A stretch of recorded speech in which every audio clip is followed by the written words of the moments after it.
आज उत्तम पवित्रता का दिन है और प्रकृति भी आपको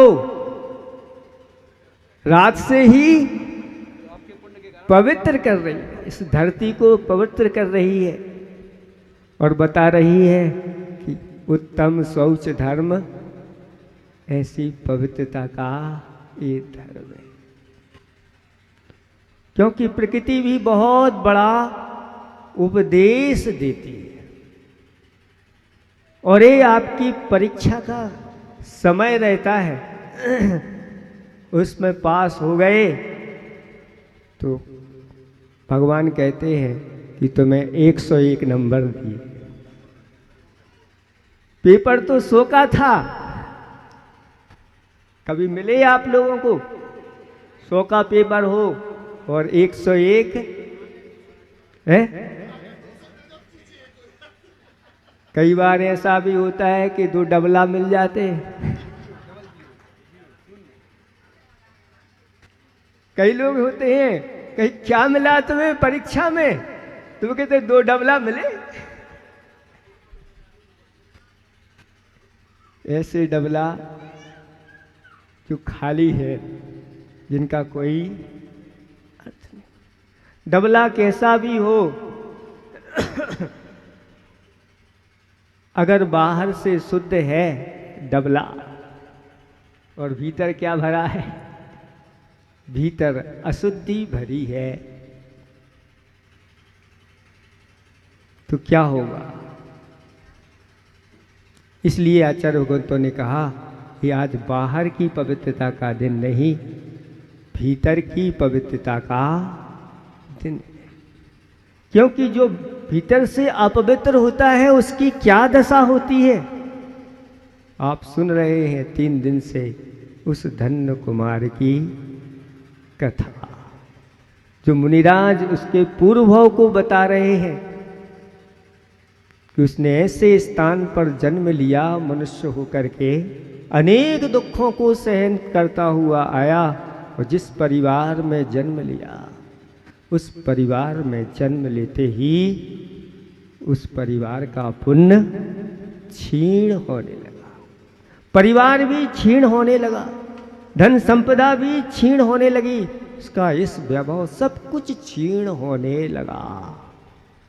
और यहाँ तक ऐसी स्थिति आ गई, घर में कोई नहीं बचा माँ बेटे के अलावा और कुछ नहीं। और उस माँ को भी दूसरों के यहाँ जाकर के काम करना पड़ा, रोटी बनाना पड़ी, बर्तन मांजने पड़े। जब वह बालक कुछ बड़ा हो गया तो एक दिन वह पहुंच गया एक खेत के ऊपर पास, और वहाँ पर कटाई चल रही थी कुछ चने आदि की और वहाँ व्यवस्था हो रही थी। उसने उस खेत के मालिक से कहा, अगर मैं भी इन चनों की कटाई करूं, आपकी व्यवस्था करूं, तो मुझे कुछ दोगे क्या?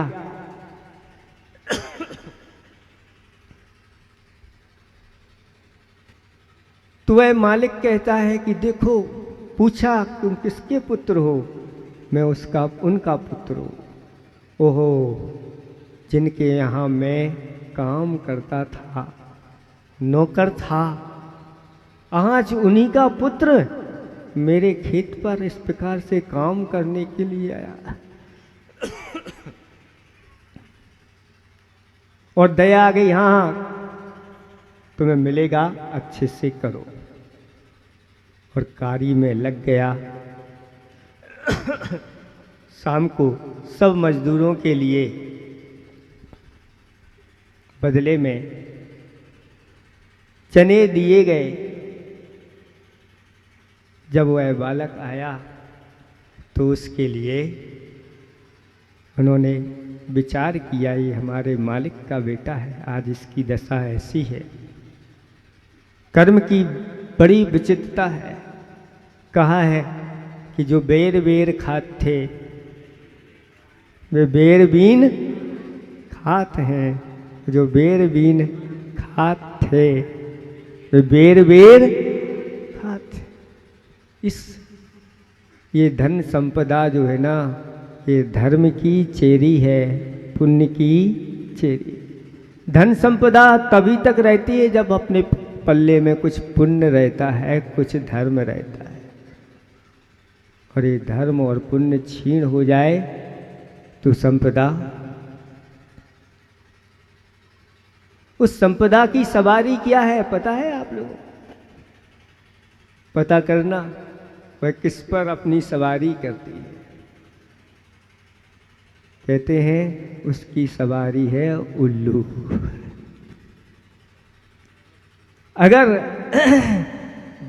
धन संपदा अगर आप पे सवार हो गई तो आप कौन सी कोटि में आओगे, कौन से वाहन कहलाओगे बताओ। इसलिए उसको अपने ऊपर सवार मत होने दो। उस धन संपदा को आप अपने अंडर में रख करके और अपने हिसाब से उसका उपयोग करो तो बुद्धिमान कहलाओगे। नहीं तो फिर प्रसिद्ध है कौन? उल्लू, जिसको दिन में दिखाई, रात में जो ऐसे मानो जीवन पाकर के उस धन संपदा में ही अंधा हो जाता है, आगे जाकर के ऐसे ही पर्यायों को प्राप्त कर लेता है।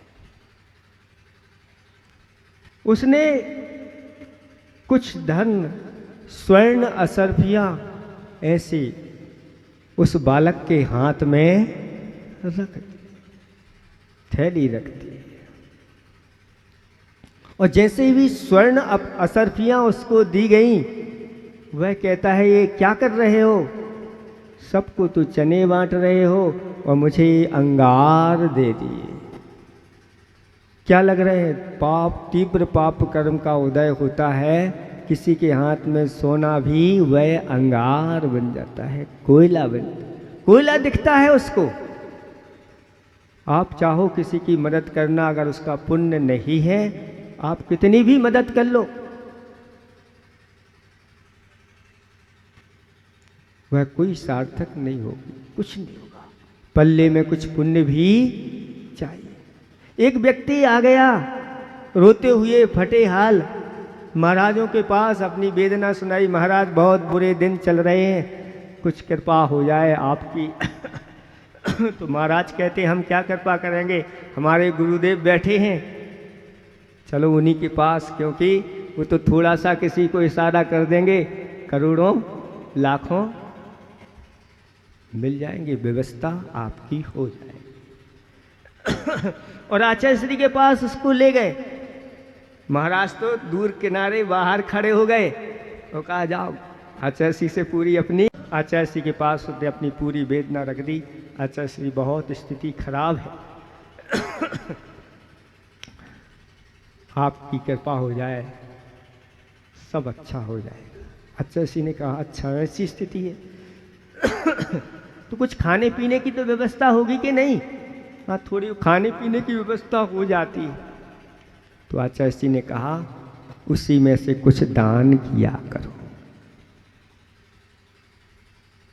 क्योंकि आचार्य भगवान के पास जाते हैं और जो आचार्य भगवान कहते हैं उसको भी उसने गदगद भाव से, आचार्य श्री आपने जो कहा है मैं उसको करूँगा, और अच्छी तरह से कायो सर करके और आ गया बाहर। महाराज लोग बाहर खड़े खड़े देख रहे थे कि आचार्य श्री कोई व्यवस्था करेंगे कि उसकी यहाँ व्यवस्था नहीं है, दिन अच्छे नहीं चल रहे और कह दिया ऊपर से दान और करो, ये कोई व्यवस्था है क्या? और बाद में जाकर के वो तो चला गया। तो इधर क्लास में इस प्रकार की बात आई आचार्य भगवान आपको तो कम से कम एक आपके सामने ऐसा व्यक्ति आया, आप तो दयालु हैं, और सब व्यवस्था फिर आचार्य जी ने कहा कि सुनो अच्छी तरह से, जिसके दिन बुरे चल रहे हैं वो बुरे दिन क्यों चल रहे हैं ये बताओ पहले। पुण्य की छीणता उसकी हो गई है, पाप का उदय चल रहा है। अगर इसको धन भी दे देंगे वो भी खा पी करके बराबर हो जाएगा और फिर 1 साल बाद फिर पुनः आ जाएगा, महाराज कब तक कराओगे। इसलिए उसको धर्म कार्य में लगा करके, दान कार्य में लगा करके उसके पुण्य को बढ़ाना चाहिए। सबकी समझ में आ गई। और 1 साल बाद वही व्यक्ति आया, ऐसे आया जैसे बहुत बड़ा अमीर व्यक्ति आया हो, अच्छे से सब वस्त्र आभूषण पहन करके, और कहता है आचार्य भगवंत आपका आशीर्वाद आज बहुत बड़ा फलीभूत हो रहा है, अब कोई कमी नहीं है। आपने मुझे बहुत अच्छा सूत्र दे दिया कि दान किया करें। मैंने उसी समय से थोड़ा थोड़ा दान करना प्रारंभ किया, और अब बताओ आचार्य भगवंत कितना करना है तैयार है। ये होती है गुरुओं की दूरदृष्टि। कुछ लोग समझते हैं कहाँ से महाराज आ गए हैं, कुछ ना कुछ कहते ही रहते हैं। बब्बात्माओं अच्छी तरह से सुन लो, लोभ पाप को, ये पाप को बाप अपने पास रखोगे तो क्या तुम्हारा कल्याण होगा? कभी 3 काल में नहीं, बड़े बड़े चक्रवर्ती हो गए उस लोभ रूपी पाप के, और पाप के बाप की सेवा में लग गए। और एक चक्रवर्ती एक आम के लोभ में, जिब्राइंद्री के लोभ में आकर के 6 खंड छोड़ करके बाहर चला गया समुद्र में। उस देव ने कह दिया चलो अच्छे अच्छे आम खाने को मिलेंगे, ये आम इधर नहीं मिलेगा। और वह समुद्र में जा करके लोभ में आ गया, कहाँ है आम, अब देता हूं मैं आम, मैं वही हूं, कौन हूं, तुम्हारा रसोइया। जब तुम्हारे लिए मैंने खीर बना के दी थी और जिह्वा इंद्री के लोभ में आकर के गरम गरम खीर तुरंत मुख में डाल ली, तुम्हारा मुख जल गया। और अनेक प्रकार से उसके माध्यम से शरीर में कितने भी प्रकार के रोग हो जाएं, 100 की साड़ी ली भले 1000 दवाई में लग जाए, वो तो चल जाएगा। लेकिन ऐसी साड़ी सुनो, जो साड़ी निर्दोष हो, जिसमें किसी प्रकार से अशुद्ध वस्तुओं का प्रयोग नहीं हुआ हो, और जो स्वास्थ्य के लिए लाभदायक, और भली देखने में वह सादा लगे, सादा जीवन जिनके उच्च विचार होते हैं उनके पास ऐसे वस्त्र होते हैं। ऐसे वस्त्रों का उपयोग निर्लोभी व्यक्ति ही कर सकता है ना। दान तो नहीं कर रहा है वो, लेकिन कहा गया कि धन की 3 गति है, या तो दान करो, सबसे पहली तो उत्तम गति यही है, नहीं दान के बाद भी कुछ बचा है तो अच्छे से उपभोग करो, नहीं तो तीसरी गति उसकी नाश है। तो 3 में पहली तो उत्तम है, और दूसरी मध्यम है, और तीसरी जघन्य है। इसलिए ये आचार्य भगवंत ने सोचा विचार किया और सबके लिए आशीर्वाद दिया, कम से कम 3 की तो शुद्धि होना चाहिए, रोटी कपड़ा और मकान। आज मकान की शुद्धि नहीं, रोटी की भी शुद्धि नहीं, और कपड़ों की भी कोई शुद्धि। इसलिए आचार्य भगवंत की अगर ये 3 शुद्धि हैं तो आप अच्छी तरह से आप दान कर सकते हो अतिथि के लिए। क्योंकि अगर जिस घर में अशुद्धियां हैं ऐसे घर में आहार करने के लिए नहीं कहा गया। ऐसी एक कथा आती है और कह दिया कि जो 3 गुप्ती के धारी हैं वही हमारे यहाँ है, नहीं तो नहीं, क्योंकि यहाँ अशुद्धियां हैं बहुत सारी। महाराज लौट गए क्योंकि घर की शुद्धि नहीं थी। इसी प्रकार से अगर वस्त्र अशुद्ध पहन करके आहार दे रहे हो तो फिर किस प्रकार से शुद्धि रहे। वही कपड़ा पहले चलता था, जानकारी नहीं थी, और आप अपने ही कपड़े, कई बार रोटी जो बनती है आपकी, उन रोटी में कोई कपड़ा लगा करके, अब बताओ ऐसे लट्ठा पहले आते थे जिनमें मटन टेलो आदि का प्रयोग होता है, चपरा आदि अनेक प्रकार के ऐसे पदार्थ, चर्बी आदि का प्रयोग किया जाता है उस पर चढ़ाने के लिए। जो जब लट्ठा आता था कितनी बार उसको धोना पड़ता था, फिर भी माड़ी निकलती, क्योंकि उसमें वही भरा हुआ है, कैसे शुद्धि होगी। इसलिए आचार्य भगवंत ने आशीर्वाद दिया और चल चरखा, कसौटी पे परखा, हत करघा, सूत्र दे दिया, क्योंकि ये कसौटी पर परखा हुआ है, चल चरखा है, हत करघा है, इसमें अपनापन है और क्या क्या है, श्रमदान है, अपनापन भी है, श्रमदान भी है और निर्लोभ वृत्ति है। विशेष प्रकार का इसमें आरंभ नहीं है, जीवों का घात वाला आरंभ नहीं। इसलिए अपने जीवन में इन चीज़ों को अपनाओ, लोभ को छोड़। कथा चल रही थी, कुछ प्रसंग आ गया, ये वाला आ गया। कथा ये चल रही थी, माँ रोक करके गई थी, पानी भरने के लिए चली गई थी, और यह देखा कि एक मुनिराज है, कैसे हैं, तो वह सभी प्रकार के लोभ से रहित हैं।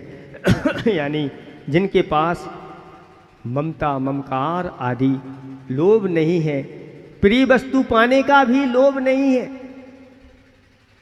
कि मुझे चौके में जाऊंगा प्रिय वस्तु मिलेगी। क्योंकि जैसे ही वह मुनिराज आए, उस बालक ने उनको प्रणाम किया और कहा, ये बहुत बड़े पहुँचे हुए साधु दिखाई दे रहे हैं, इनके पास कुछ भी नहीं है। और जाकर के निवेदन किया, महाराज माँ ने बहुत अच्छी खीर बनाई है, आप खीर खा करके जाओ। तो महाराज ने विचार किया, ऐसी खीर तो हम कभी खाई नहीं कि महाराज हमारे यहाँ खीर बनी है और खा लो। बालक था, और बालक तो सरल था, कोई विधि नहीं जानता। लेकिन माँ ने कहा था कि कोई साधु है, उनको आहार देंगे, फिर अपन के लिए बहुत अच्छा पुण्य का संचय होगा, धर्म का संचय होगा, फिर भवो भवो में हमें ऐसी ही सब चीज़ें मिलेंगी, खाने के लिए, पहनने के लिए, रहने के लिए। आपका इसमें क्या बिगड़ रहा है? माँ ने अच्छी खीर बनाई है, खीर खा जाओ, इसमें आपका बिगड़ने वाला क्या है? आपका कुछ बिगड़ने वाला नहीं, लेकिन मेरा बहुत बनने वाला है।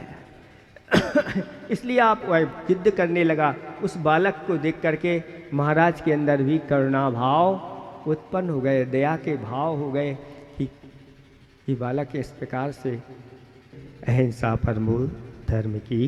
जिन वाणी के ज्ञान ते सूझे लोकालोक, सो वाणी मस्तक धरो सदा दे तो दो। हे जिन वाणी भारती माँ, तो ये जपू दिन रैन।